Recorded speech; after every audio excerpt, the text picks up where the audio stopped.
이번에 읽어드릴 책은 착한 재벌 샘정 저자의 변화를 위한 세상 어디에도 있는 말랑말랑 학교입니다. 착한 재벌 샘정. 경북대학교 사범대학을 졸업 후 1987년부터 중고등학교 과학교사로 일하고 있다. 그녀를 부르는 많은 별명이 있지만 모성애 결핍증 환자, 오드리드 헵번, 뼛속까지 여배우, 셀카 요정, 까칠렐라라고 불리는 것을 특별히 더 좋아하고 말랑말랑 학교를 통해 국민 담임 천만 요정을 꿈꾸고 있다. 웃음이 많고 심하게 예쁜 척을 하며 타인들과 더불어 즐겁고 신나고 행복한 말랑말랑한 삶을 살아가고 있다. 1장 상처학, 2장 문제학, 3장 변화학, 4장 행복학, 5장 비전학. 1장 상처학 중 나만 힘든 것 같아부터 읽어보도록 하겠습니다. 그댈 오늘 하루는 어땠나요? 오늘은 힘든 날이었나요? 혹시 남들은 다 잘 살고 있는 것 같은데 나만 힘들다는 생각을 하진 않았나요? 작가와의 만남을 통해 마주했던 인문계 고등학교 아이들 중에 한 아이가 이런 질문을 했어요. 9등급으로 나누어진 현실에서 가장 불쌍한 아이들이 1.5등급의 아이들이라고 합니다. 죽을 만큼 노력하지만 절대 1등급으로 올라갈 수는 없고 그럼에도 끝내 자신도 부모도 포기하지 못하고 조금만 더에 매달려 피가 마르는 아이들이 바로 1.5등급의 아이들이라고. 선생님의 생각은 어떤지 궁금합니다. 그 아이의 말이 끝나자 내가 말할 틈도 없이 바로 한 아이가 말했어요. 9등급 중에서 불안하지 않고 피를 말리지 않는 아이들이 어디 있겠어? 4등급인 나는 편할 것 같아? 엄마는 늘 닥달하지. 1등급은 고사하고 2등급까지 바라지도 않는다고. 딱 한 등급만 올려보자고. 3등급은 되어야 하지 않겠냐고. 어정쩡하게 짝이 없는 2등급으로는 아무것도 안 된다고. 한 등급만이라도 올리고 싶은데 마음. 아니 내 마음보다 엄마의 바람. 나도 매일매일이 피가 마르는 날이라고. 말끝을 흐리는 아이의 눈엔 눈물이 가득 고여왔어요. 그런 아이를 곁눈으로 흘끔흘끔 쳐다보면 한 아이가 어렵게 말을 시작했어요. 전 솔직히 가장 바닥이에요. 9등급. 선생님들도 등급이 어느 정도 되는, 적어도 6, 7등급은 되는 아이들에게만 성적 이야기를 하는 것 같아요. 친구들은 저보고 쉽게 말해요. 넌 좋겠다고. 어차피 포기했으니 마음은 편하지 않냐고. 사람들 눈에는 그렇게 보일지도 몰라요. 하지만 저도 매일매일 눈치 보고 스스로 구박하면서 절망감을 느껴요. 하루에 9시간씩 수업하는 저는 하나도 알아듣지 못하면서 그냥 앉아있어요. 그 어떤 선생님도 저한테는 기대의 눈빛 한 번 주지 않고요. 저는 그냥 투명인간이에요. 제가 가장 두려운 건 나조차도 나에게 기대를 할 수 없다는 거예요. 나중에 어른이 되어서도 여전한 9등급의 맨 밑바닥 인생을 사는 게 아닐까 너무 무섭고 두려워요.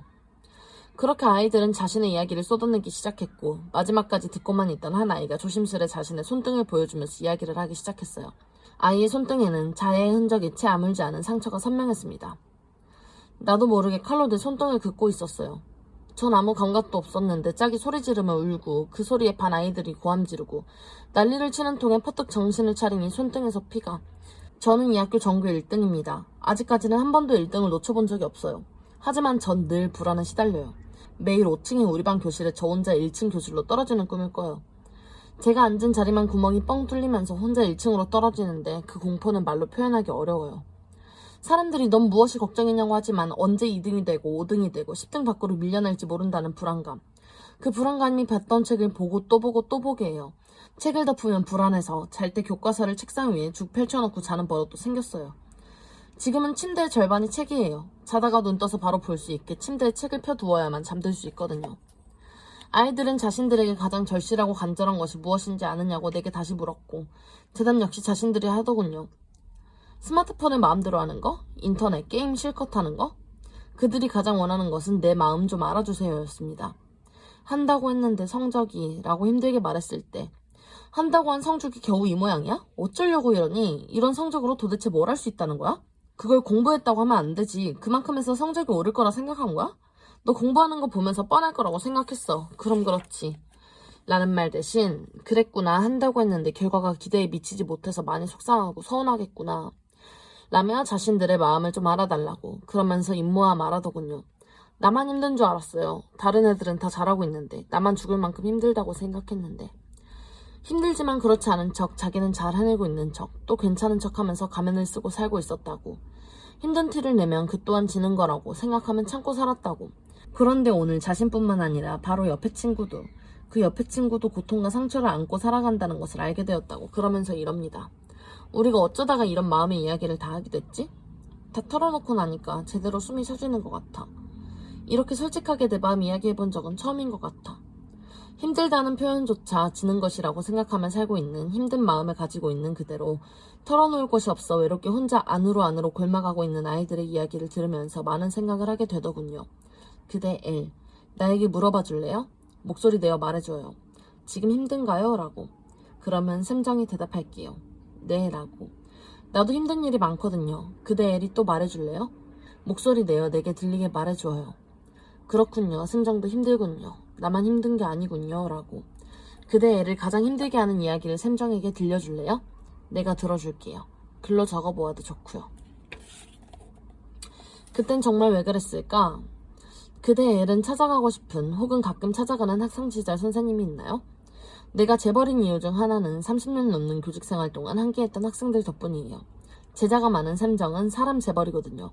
샘정은 원래 착한 사람이 아닌데 직업이 준 또 하나의 선물이 바로 착한이라는 단어랍니다. 선생님은 착한 사람은 아닌데 착한 선생님 코스프레를 하려니 솔직히 힘듭니다. 종종 이렇게 말하곤 했어요. 하지만 긴 세월 착한 선생님 코스프레를 하다 보니 조금씩 체득이 되어 착해지는 것 같더군요. 물론 여전히 착함이 부족하기 때문에 이름에 소망을 담아서 착한이라는 말을 넣었지만요. 제자들이 자주 찾아와서 하는 말이 있어요. 선생님, 고등학교 시절로 다시 돌아갈 수만 있다면 그때는 공부를 열심히 해보고 싶어요. 절대 농땡이 치지 않고 공부만 죽어라고 할 거예요. 그때는 왜 그렇게 공부가 하기 싫었는지 그 시절로만 돌아갈 수 있다면 원 없이 후회 없이 공부할 것 같아요. 뭘 위해서? 네? 무엇을 위해서 고등학교 시절로 돌아가면 그렇게 원 없이 후회 없이 공부를 해보고 싶어? 그땐 안 그랬으니까, 못 해봤으니까, 후회되니까. 많은 사람들이 시간을 돌리고 싶다는 생각을 할 때가 있을 거라고 생각해요. 그대의 엘은 시간을 돌리고 싶다면 몇 살 어느 순간으로 돌아가고 싶은가요? 얼마 전에 찾아온 제자 역시 학창시절로 돌아가고 싶다는 이야기를 하기에 이런 이야기를 해주었어요. 요즘 들어 소설, 영화, 드라마에 할 것 없이 과거로 돌아가거나 미래로 가는 이야기들이 많은 것 같아. 그런데 지금 현실이 만족스럽지 못하다는 반증이 아닐까 싶기도 해. 그런데 말이야, 한 사람의 시간이 오로지 그 사람만의 시간일 수 있을까? 지금 우리가 마주 앉아있는 이 시간은 어떨까? 네가 돌아가고 난 뒤 나는 너와의 시간이 좋은 추억이 되어 행복한데 너는 괜히 찾아갔다고. 다 지난 옛날 선생님과의 만남은 시간 낭비였다고 생각하고 나를 만나러 출발하던 순간으로 돌아가 약속을 취소하고 친구를 만나러 가는 길을 선택했다면? 네가 과거로 돌아가는 다른 선택을 하는 순간에 나에게는 어떤 일이 일어날까? 너와의 약속, 설레는 기다림, 함께한 행복한 추억들도 전부 사라져버리겠지. 시간은 오로지 나만의 것이 아닌 수많은 사람들과 얽혀있어. 시간은 되돌릴 수 없는 것 아닐까? 아니, 되돌리면 안 되지 않을까? 만약 시간을 되돌릴 수 있다면 한 사람의 그 되돌림으로 인해 많은 사람의 시간들이 함께 뒤엉켜버릴 테니까. 만약 나는 그 시간들이 되돌리고 싶은 순간인데 누군가에게는 절대 되돌리고 싶지 않은 소중하고 행복한 순간이라면 한순간에 대한 의미와 기억은 모두 다를 수밖에 없잖아. 시간을 되돌릴 수 없기에 그나마 사람들은 조금 덜 후회하는 삶을 살아가려 노력하는 거라 생각해. 지금 네가 고등학교 시절로 돌아가 열심히 공부해보고 싶다는 이야기를 하는 것은 그 시간이 아쉽고 후회되기 때문일 거야. 하지만 그런 생각을 하게 된 건 역시 공부하지 않은 시간을 지나와 보았기 때문에 알 수 있는 게 아닐까? 누구에게나 되돌리고 싶은 순간들이야 수없이 많을 거야. 중요한 것은 되돌릴 수 없다는 사실이지. 단 5분 전으로도 되돌릴 수 없다는 거. 그게 가장 중요하고 우리가 잊으면 안 되는 거라고 생각해. 지금 할 수 있는 것이 이 순간을 되돌리고 싶은 순간이 지금 할 수 있는 것은 이 순간이 되돌리고 싶지 않은 순간이 되도록 살고자 하는 것. 그게 전부가 아닐까? 나는 대한민국의 행복한 교사다에서도 비슷한 이야기를 했었어요. 그러면서 이렇게 썼었지요. 나는 나의 직장인으로서의 시작 즈음을 지금 많이 후회한다. 홍상수 감독의 영화 중 지금은 맞고 그때는 틀리다 라는 것이 있는데 나는 이렇게 이야기하고 싶어요. 지금도 맞고 그때도 맞았었다고. 그래서 지금의 나는 직장인으로서의 시작 즈음을 후회하지 않는다라고 다시 쓰고 싶어요. 과거는 절대 변하지 않는데 과거로 돌아가서 제대로 돌려놓고 온 것도 아니면서 이제 와서 무슨 딴소리를 하느냐고 할진 모르지만 그렇게 말하고 싶어요. 지금 그 시절을 후회하는 것은 그동안 그런 시행착오들의 시간을 통해 생각이 넓고 깊어져 그때 잘못했었다고 판단할 수 있게 되었기 때문이라고 생각해요. 잘못하지 않았다는 것이 아니라 그때는 그게 최선이었다고 생각하는 것을 말하고 싶은 거랍니다. 그 시절에 나는 그것이 잘못되었다는 것을 알면서도 선택했을까요? 일부러 타인에게 상처를 주고 이를 그르치려고 했던 것일까요? 그렇지는 않다는 것이지요. 그때의 나로서는, 내 능력으로서는 그것이 최선이라고 생각했기 때문에 선택했겠지요. 하지만 시간이 지나 그때 그러지 말걸, 다른 방법도 있었는데 라는 생각을 할 수 있게 된 것은 그렇지 않을 수도 있는 다른 방법을 알게 되면서 성장했기 때문이라고 생각해요. 그래서 과거를 지금의 잣대로 돌아보면서 틀렸다, 잘못했다며 그땐 왜 그랬을까, 이렇게 했어야 됐는데 라며 후회하지 말았으면 해요. 물론 이미 지나간 것이고 되돌릴 수도 없으니 무조건 맞다, 어쩔 수 없잖아 라며 덮어야만 한다는 건 아니에요. 과거에 대해서는 감정적인 후회 대신 냉철하고 이성적인 평가가 있었으면 해요. 그래야 그 시간들이 지금과 미래에 대한 준비가 되어줄 수 있을 테니까요. 지금의 우리는 거의 매 순간 선택을 하고 있어요. 우리는 지금 어떤 선택을 할까요? 지금 우리가 할 수 있는 최선의 선택을 하고 있는 겁니다. 지금 하고 있는 이 최선의 선택들이 미래의 또 다른 그때 왜 그랬을까를 말하게 할지는 아무도 모르는 일이지만 우리는 지금의 선택을 최선이라고 믿고 나아갈 수밖에 없지요. 그대 L, 돌아보며 후회하지 말기로 해요. 우리는 늘 순간마다 최선의 선택을 하며 살아왔잖아요.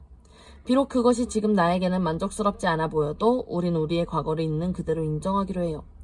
나는 지금까지 충분히 잘해왔다. 그리고 앞으로 조금씩 더 잘하면 살아갈 것이다 라고. 내가 자주 하는 말이 있어요. 살아보니 인생이라는 건 무조건 남는 장사더라. 어떤 것에서도 배울 것이 있고 얻는 것을 찾을 수 있다면 인생은 남는 장사임이 분명합니다. 오늘은 여기까지 읽어볼 건데요. 착한 재벌 샘정 저자의 변화를 위한 세상 어디에도 있는 말랑말랑 학교. 재밌게 보셨나요? 그렇다면 좋아요와 구독, 알림 설정까지. 다음 내용이 궁금하신 분들은 한번 읽어보시는 거 추천드립니다. 그럼 다음에 만나요. 안녕.